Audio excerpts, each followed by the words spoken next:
Kapag ganitong papalapit na ang Pasko, saan man ibali ang tingin, tiyak na may makikitang red at green. Mga kulay na nagpapaalala sa atin na Christmas is in the air. Mula sa mga ilaw,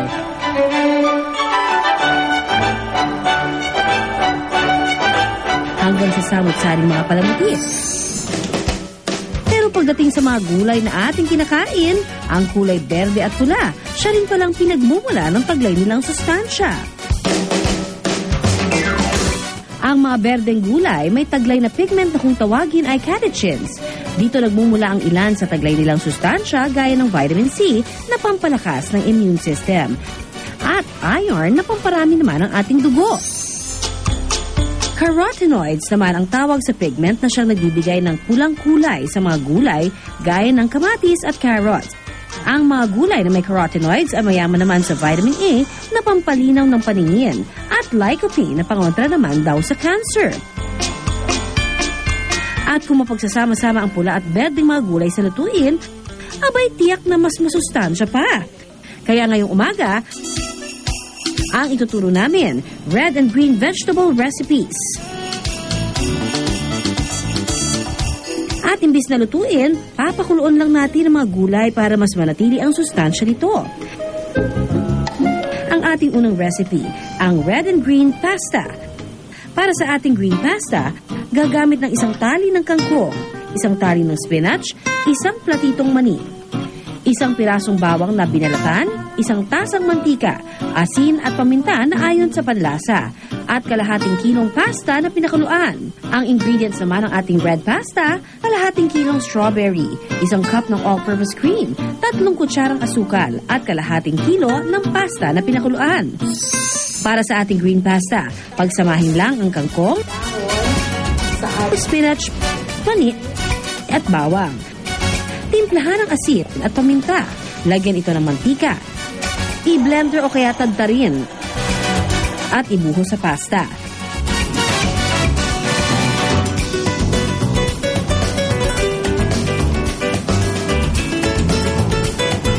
Para naman sa ating red pasta, pagsamahin ng all-purpose cream, asukal, at strawberries.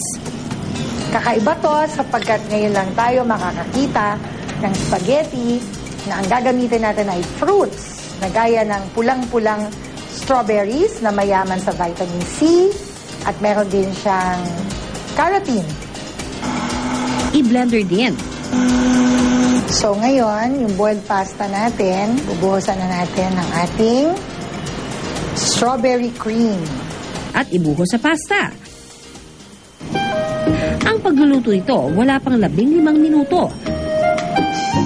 At sa halagang 100 pesos, nakagawa ka na ng 2 klase ng pasta para sa 5 katao. Ang ikalawang recipe, ang Christmas coleslaw. Kumpara sa karaniwang coleslaw, mas marami itong sahog na pula at berdeng gulay kaya mas masustansya. Ang ingredients, tig 1 piraso ng pula at berdeng repolyo na ginayat, 1 pirasong pipino na hiniwa ng pahaba, 1 pirasong carrot na ginayat, 1 pirasong kamatis na hiniwa ng pahaba, 1 mangkok na ubas, 1 lata ng pineapple chunks at 1 mangkok ng salad dressing. Itong purple cabbage natin, meron tong tinatawag na yung purple pigment which is known as anthocyanins, no? Mahalaga to. Maganda to kasi ito, kahit iluto nyo, very little ang effect ang heat sa kanya. Red cabbage muna tayo. Pagsamahin lang ang lahat ng ingredients sa isang bowl. Green cabbage. Tapos yung ating carrots. Tapos yung ating tomatoes. Tapos yung ating cucumber.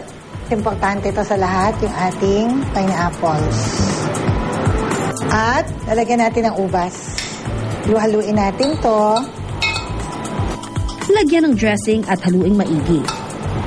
Sa loob lang ng 10 minuto, maaari nang iserve ang Christmas coleslaw. Pwede rin muna itong palamigin. At sa halagang 50 pesos, may pang side dish na ang 7 tao. At ang huling recipe ngayong umaga, ang vegetable pizza. Ang ingredients, 1 mangkok ng pinaghalong mayonnaise at keso, tig 1 pirasong pipino at kamatis na hiniwa ng pabilog, tig 1 pirasong red at green bell pepper na hiniwa ng pahaba, at tig 1 pirasong cauliflower at broccoli na hiniwa ng maliliit na piraso. Una, lagyan ng pinaghalong mayonnaise at keso ang tinapay. Idagdag ang pipino at kamatis. Isunod ang red at green bell pepper. Huling ilagay ang cauliflower at broccoli. Ang gulay natin, mas dark ang green, mas dark ang red, mas fresh, mas marami talagang nutrients. Pero pag ang gulay niya hindi na ganun ka-dark ang green, hindi na ganun ka-bright ang red, meron na rin tayong nutrient na deterioration. Painitan ng 2 minuto sa kawali para matusta ang tinapay. Maganda yung fresh talaga. Sa halagang 50 pesos, may mapagsasaluhan ng vegetable pizza ang 5 tao.